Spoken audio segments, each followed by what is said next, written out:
اس کے بعد مظلومیت کا پرچار کرنا اور اس کے بعد اپنی بے گناہی ثابت کرنے کے لیے لاشوں کا سہارا لینا، میں سمجھتا ہوں کہ یہ انتہائی ایک مکروہ اور کبیح فعل ہے۔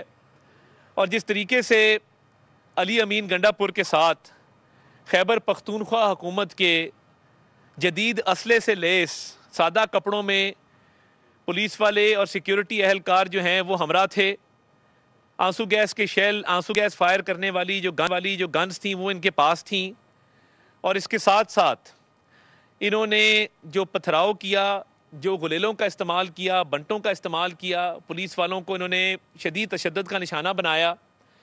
اس کے بعد یہ جو لاشوں والی بات انہوں نے شروع کی ہے، میں سمجھتا ہوں انتہائی افسوسناک ہے۔ بغیر ثبوت کے، بغیر دلیل کے ایک سوشل میڈیا کا پروپیگنڈا شروع کر دینا اور یہ جھوٹ بولنا کہ جی لاشیں گری ہیں، لوگ مرے ہیں۔ ابھی تھوڑی دیر پہلے پولی کلینک کی انتظامیہ کی طرف سے ایک سٹیٹمنٹ میں انہوں نے کہا ہے کہ یہاں کوئی لاشیں نہیں آئی، حالانکہ واٹس ایپ گروپس کے اندر اور سوشل میڈیا پلیٹ فارمز کے اوپر تحریک انصاف والے صبح سے یہ اس چیز کا پرچار کر رہے تھے کہ جی لاشیں گری ہیں، یہ دیکھیں جی یہ 2 ڈیسیزڈ ہیں، اس کی لسٹ ہے۔ یہ واحد سیاسی جماعت ہے جو لاشوں کی تلاش میں رہتی ہے، جو کوئی لاش ملے تو کہتے ہیں جی ہمارے لوگ جو ہیں وہ شہید کیے گئے ہیں۔ میں کل رات ڈی چوک سے لے کے 7th ایونیو تک میں نے پورا جو ہے اس ایریا کا چکر بھی لگایا، میں رات گئے یہاں موجود بھی رہا، اور کوئی نہ گولیوں کے خول تھے، نہ کسی قسم کی یہاں پہ فائرنگ ہوئی، نہ ان کے لوگوں کو جو ہے وہ ڈائریکٹ ٹارگٹ کیا گیا۔ پھر بھی افسوسناک ہے کہ جو راہ فرار اختیار کی ہے اور موقع سے جو بھاگے ہیں، اس موقع سے بھاگنے کو اس راہ فرار کے جواز کے طور پہ یہ توجیہ پیش کی جا رہی ہے ہمارے لوگوں کو مارا گیا ہے۔ بھئی آپ کے لیڈر کی فائنل کال تھی۔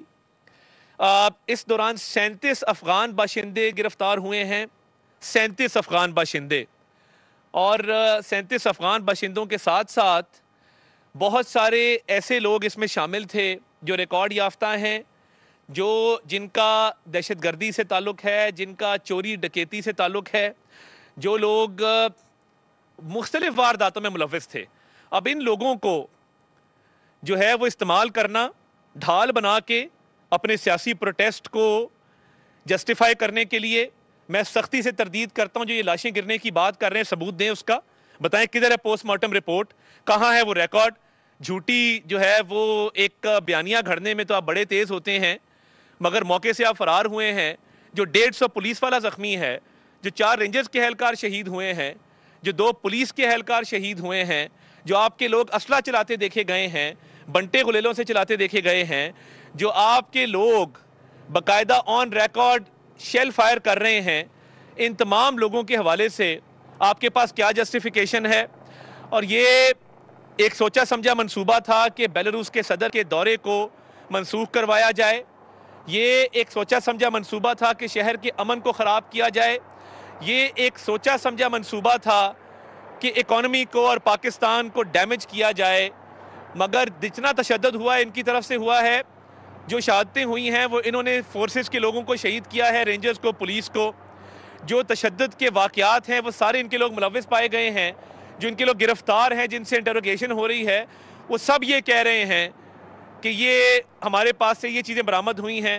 37 افغان باشندے، 45 جو ہیں وہ ہم نے گنز ریکور کی ہیں، گرینیڈ ان کے پاس تھے، گنز ان کے پاس تھیں، آنسو گیس چلانے والی گنز ان کے پاس تھیں، جدید اسلحہ ان کے پاس تھا، اور یہ اس نیت سے آئے تھے کہ امن خراب کرنا ہے، حملہ کرنا ہے۔ تو اس کے بعد یہ لاشوں پہ سیاست کر کے کہنا کہ جی ہمارے لوگوں پہ گولیاں چلائی جا رہی تھی، ہم بھاگ گئے ہیں۔ بھاگے آپ اس وجہ سے ہیں کہ آپ کا منصوبہ ناکام ہوا، آپ کا سیاسی بیانیہ ناکام ہوا، آپ کے پاس کوئی جسٹیفیکیشن نہیں تھی، اور آپ جب موقع سے بھاگے ہیں آپ کے پاس لوگ نہیں تھے۔ ایک دھرنا آپ نے کیا 126 دن کا، وہ بھی اگر اسٹیبلشمنٹ اس وقت کی آپ کے پیچھے نہ ہوتی آپ وہ نہ کر پاتے، یعنی ثابت ہوا کہ آپ اتنے نااہل، اتنے نالائق ہیں اور سیاسی طور پہ اتنے کمزور ہیں کہ دھرنا بھی اسٹیبلشمنٹ کی بیکنگ کے بغیر نہیں کر سکتے۔ اور بشرا بی بی اس نیت سے آئی تھی کہ خون بہانا ہے، آپ بھاگے ہیں، پھر دوڑیں لگی ہیں آپ لوگوں کی کیونکہ آپ کے پاس لوگ نہیں تھے، اور بھاگے ہیں گرفتاری کے ڈر سے۔ اب یہ 45 جو آپ کے پاس سے گنز ہم نے ریکور کی ہیں، 37 افغان باشندے پکڑے ہیں، گرینیڈز پکڑے ہیں، آنسو گیس کے شیل پکڑے ہیں، پتھر پکڑے ہیں، نوکیلے پتھر کہ لوگوں کا سر پھاڑا جائے، فورسز کا سر پھاڑا جائے، تو انتہائی میں سمجھتا ہوں قابل مذمت ہے، اور علی امین گنڈا پور کو آج کے بعد پگ نہیں پہننی چاہیے. اور علی امین گنڈا پور جو بھگوڑا دوسری طرف بھاگا ہے ڈی چوک سے اپنے ورکروں کو چھوڑ کے، کس وجہ سے بھاگا ہے؟ اس وجہ سے کہ گرفتاری نہ ہو. تو اگر گرفتاری کا اتنا خوف ہے تو سیاسی تحریکیں ایسے نہیں چلتی، اور سیاسی تحریکیں چلتی ہیں بہادری کے ساتھ، دلیری کے ساتھ، ایک قومی نظریے کے ساتھ کہ ہم نے ملک و قوم کے مفاد میں کام کرنا ہے. مگر آپ ناکام ہو چکے، آپ کا نظریہ ناکام ہو چکا، آپ کی سیاست ناکام ہو چکی. آپ اور بشرا بی بی جب موقع سے بھاگے ہیں، آپ کے لوگ جوتیاں کپڑے چھوڑ کے وہاں سے بھاگے ہیں، اپنی گاڑیاں چھوڑ کے وہاں سے بھاگے ہیں. اور یہ جو لاشوں والی بات کر رہے ہیں، یہ آپ کو ثابت کرنا ہوگا. ہم نے سی سی ٹی وی فوٹیج دکھائی، آپ نے وہ بیانیہ بنایا کہ جی وہ جو رینجرز کے اہلکار شہید ہوئے اپنی گاڑی کی ٹکر سے ہوئے. ہم نے وہ بندہ پکڑا ہے ایبٹ آباد سے، سی سی ٹی وی فوٹیج سامنے آئی ہے. اب لاشوں کا بیانیہ چلایا جا رہا ہے، جی لاشیں گر رہی تھی ہم بھاگے ہیں، صرف اریسٹ کے خوف سے بھاگے ہیں. آپ کی سیاسی قیادت کدھر تھی؟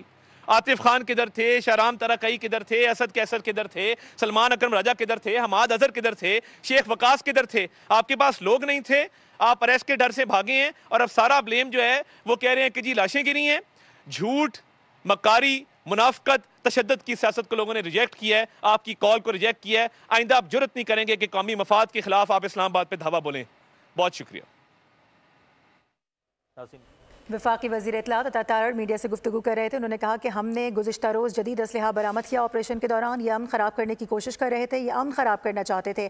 ہمارے لوگوں پر گولیاں برسائی گئیں. یہ بیانیہ اس لیے دیا جا رہا ہے کہ آپ کے پاس لوگ موجود نہیں تھے. علی امین گنڈا پور دوسری دفعہ اپنے لوگوں کو چھوڑ کر بھاگ گیا.